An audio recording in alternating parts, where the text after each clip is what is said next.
masjid secara terencana, rapi, amanah, serta bermanfaat bagi jamaah.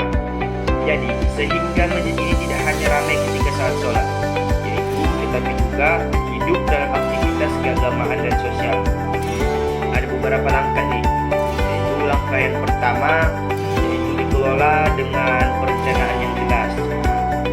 Maksud itu, manajemen masjid yang baik tidak berjalan asal-asalan, akan tetapi pengurus masjid ini harus memiliki program kerja, baik itu harian, mingguan, bulanan maupun tahunan, dan menentukan prioritas kegiatan sesuai kebutuhan jamaah, yaitu menyusun anggaran sebelum kegiatan dilaksanakan. Dengan perencanaan ini, masjid tidak hanya aktif saat momen tertentu gitu, akan tetapi hidup sepanjang waktu. Dan langkah yang kedua, yaitu pengurus bekerja sesuai tugasnya.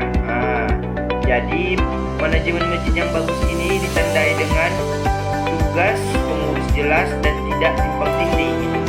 Tiap bidang menjalankan fungsinya dan serta tanggung jawabnya. Tetapi pengurus saling bekerja sama, bukan berjalan sendiri-sendiri gitu. Jadi ketua ini tidak hanya mengerjakan semuanya, dan anggota tidak hanya sebagai nama saja. Jadi langkah yang ketiga, yaitu keuangan yang dikelola secara amanah dan transparan. Jadi ciri yang paling penting dari manajemen masjid yang baik dia adalah kejujuran, yaitu kejujuran dan keterbukaan keuangan. Semua pemasukan dan pengeluaran dicatat, dan laporan keuangan disampaikan kepada jamaah, baik itu sekali seminggu ataupun sekali sebulan ya kan. Tetapi disampaikan dia. Dan dana masjid yang digunakan itu sesuai kebutuhan dan kesepakatan dengan transparansi, dengan kepercayaan jamaah ini. Dan dengan transparan ini, kepercayaan jamaah ini semakin meningkat.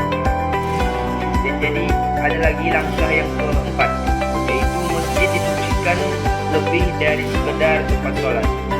Maksudnya itu, manajemen masjid yang bagus itu buat masjid menjadi tempat ibadah yang khusyuk dan menjadi pusat dakwah serta pendidikan Islam dan tempat kegiatan sosial dan pembinaan umat. Jadi masjid ini tidak sepi di luar waktu sholat gitu, akan tetapi menjadi pusat aktivitas umat karena banyak kegiatan baik itu sosial maupun keagamaan. Jadi masjid ini selalu ramai gitu, tidak lagi ketika ramai ketika pas sholat saja.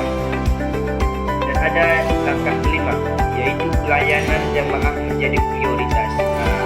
Yang maksud itu ialah pengurus masjid yang baik ini akan menjaga kebersihan dan kenyamanan masjid, ramah kepada jamaah dan tamu, responsif terhadap kebutuhan masyarakat. Jadi masjid ini harus membuat jamaah merasa betah dan dihargai, sehingga jamaah ini selalu datang ke masjid ini karena udah betah ya kan. Dan ada langkah yang keenam, yaitu evaluasi dan perbaikan berkala. Yaitu yang dimaksud itu ialah manajemen yang bagus itu selalu dievaluasi dengan mengevaluasi kegiatan yang sudah berjalan, menerima masukan jemaah, memperbaiki kekurangan serta musyawarah kepada jemaah, dan masjid ini terus berkembang bukan hanya stagnan. Dan ada yang terakhir itu saya akan jelaskan, yaitu yang ketujuh, dijalankan dengan nilai keikhlasan dan profesionalisme. Ini sangat penting ya teman-teman, karena manajemen masjid ini yang baik tidak hanya soal teknis, akan tetapi soal nilai juga. Ikhlas karena Allah Subhanahu wa taala, amanah dalam jabatan, disiplin dan bertanggung jawab, dan mengutamakan musyawarah. Inilah yang membuat